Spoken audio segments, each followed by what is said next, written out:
Oh, okay. Can you guys see my screen? Yes. Bam. Okay, can you guys, well, yeah, obviously you guys can hear me. Okay. Well, I'm Amaya, and this is my guide to cyber threats and online safety. As we all know, awareness is your first layer of defense. If you can recognize the tricks right in front of you, you can stop an attack before it even starts. Hackers know this, which is why the number one tactic they use is social engineering, tricking people instead of machines. Now, attackers are always looking for the weakest link. If one link breaks, the others will follow like a domino effect. Cyber threats 9 times out of 10 focus on 3 major areas: people, process, and technology. People make Sorry. mistakes. Oh, sorry. Could you not hear me? No, that was my Oh, phone. I'm so sorry, Amaya. Go oh, on. I'm sorry. I'm sorry. Processes fail when proper protocol isn't put into place, and technology fails when systems and software are outdated. Social engineering is when attackers manipulate people into giving away sensitive information. Now, this could be in forms of scam calls pretending to be management, fake emails pretending to be someone they're not, or pretexting where they create a false scenario to create panic and trick you. And a reminder that your bank will never call you or email you asking you about sensitive information.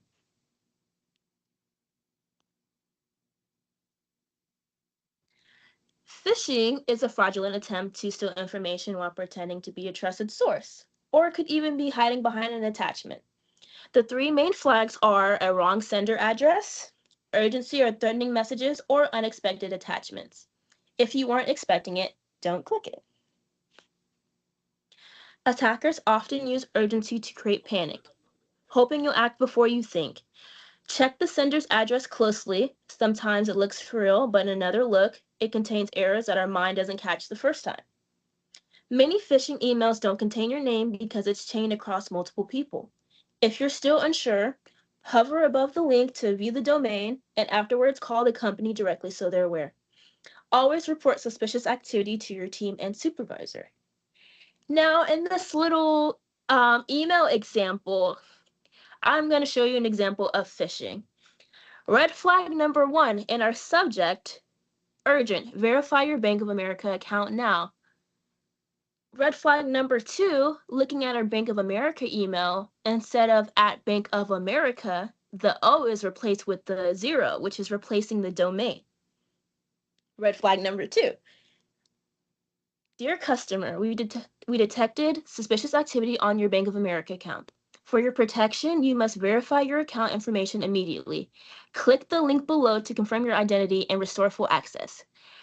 Red flag number 3, if you do not verify within 12 hours, your account will be temporarily suspended. Red flag number 4, your bank or your credit card is never going to call or email you asking you for your personal information. If it's that big of a deal, they'll send a request through the official app, or they'll just send you a reminder of, hey, you have a bill to pay, not you have 12 hours to verify your information or your account's gone. Now, let's say you disregarded all these tips. Knock, knock, malware is right at your desktop. Malware is a software designed to disrupt, damage, or steal your data. Ransomware right behind malware locks your files and demands payment, and even if you pay, your data can still be on file and they may even ask for more. Even the Trojan, which is hiding inside and encrypting your data, damaging beyond reversible repair. And I will say, by the time you notice a Trojan, it's probably too late and your files are already compromised. So keep your systems updated always. And here's a quick tip that I like to add in when I tell people is when joining public Wi-Fi without protection, it's like leaving your front door open to let anyone in. Always use a VPN. Now, stay tuned and I will tell you all about that. One wrong click can compromise all your data. Even if you pay off a ransom, you could possibly still not get your data back. The only way to stay safe is preparation. Keep backups of your most important files and update your software regularly so attackers can't exploit your weak points. Now, Take me as another example. When I was 9 years old, I had access to the family computer and I thought, hey, a game that I really want that is $50, I can get it for free off the internet from this random website that was probably created yesterday. Well, if you guessed it, yes, I did click on the link and I did go searching for it on the files on my computer. Now, it was a really scary sight when a big red square popped up on my screen telling me I had 7 days to pay up or they will encrypt and delete my files. So obviously, what is a 9-year-old gonna do? I can't pay it. So my grandma paid it. And as you guessed it, her card information that she entered, yes, we got our files back, which weren't that important, by the way, but they did steal her credit card information and she had to get a new credit card. Now, not all threats come from the outside. Some come from the inside and they're closer than you think. An accidental insider clicks on a bad link. It may not be on purpose, but it still does harm. And then you have a malicious insider, like someone angry, like a fired employee. They could steal your data or even give it away. Another example would be a compromised insider, which would be an employee's login credentials stolen, and attackers are using it to move around unnoticed. And because you may think, oh, this is our employee doing all these things, and you wouldn't think that it's an attacker. Well, it's harder to catch them. And by the time you notice, it is probably a little too late. But the solution is to limit access so employees only see what they need, and you can train staff to recognize basic attacker tactics. And the biggest thing is creating a safe space where employees can report mistakes as soon as possible instead of hiding them.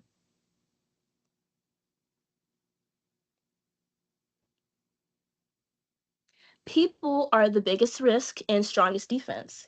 Our mistakes, habits, and daily decisions decide if we weaken a system or make it stronger with better cyber hygiene. Our everyday mistakes like clicking links, a big one, using personal devices for work, and oversharing online. We can instead encourage habits that reduce risks. We can pause before clicking on anything unknown, and we can ask questions always and report suspicious activity. Everyday habits make a big difference. You can lock your device when you step away and be mindful of what you share online, especially security question material. Don't use public Wi-Fi without a VPN and always report suspicious activity. Now, you might be wondering what's the difference between using a VPN and not using a VPN. Without a VPN, anyone in an access cloud can see where you are and what you're doing online. And then with a VPN, your location is protected and your online data is out of sight from attackers' eyes. So, a big difference, but I would say you don't really need one unless you're working with sensitive stuff. Having a strong password is like having a strong defense. A weak password is something like password 123. Been there, done that, don't recommend that. A medium one might look more complex but can still be broken with a touch of brute force. A strong password is something strong, unique, and unpredictable. And be sure to throw in some special characters.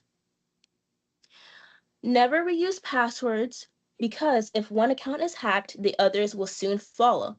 Enable a two-factor authentication and think of it as a second lock.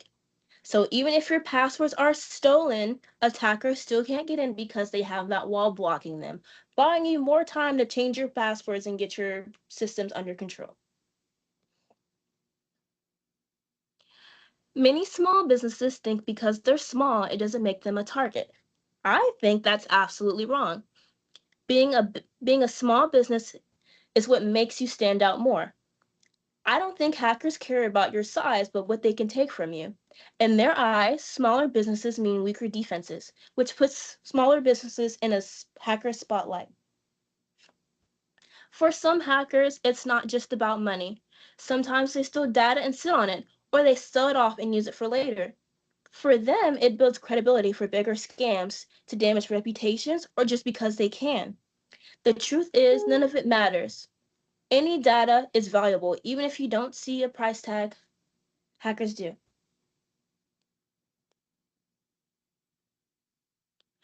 In the end, cybersecurity isn't just about technology. It's about awareness, habits, and preparation. If you can recognize the tricks, stay updated, and respond quickly, congratulations, you can stop an attack before it succeeds. Now, putting it into practice.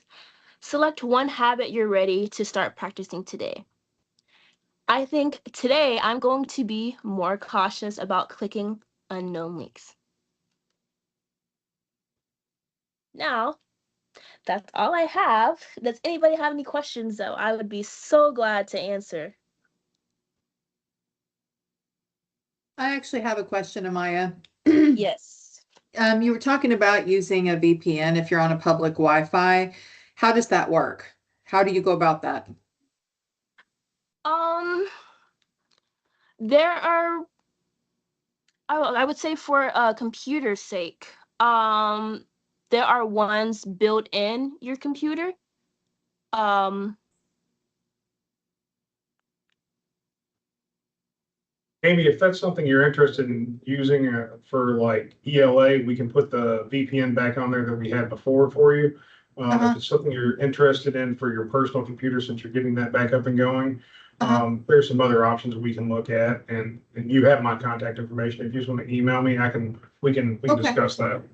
Okay. Yes. Yeah. I would say using any program that Mr. Kyle has to offer, but other than that, I can help you like differentiate the difference between like using and not using it. Okay. Thanks. Thank you. Anyone else have any other questions? Well, thank you all for coming today.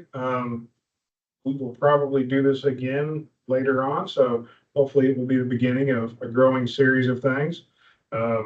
Certainly, if anyone ever has any questions, feel free to reach out to us.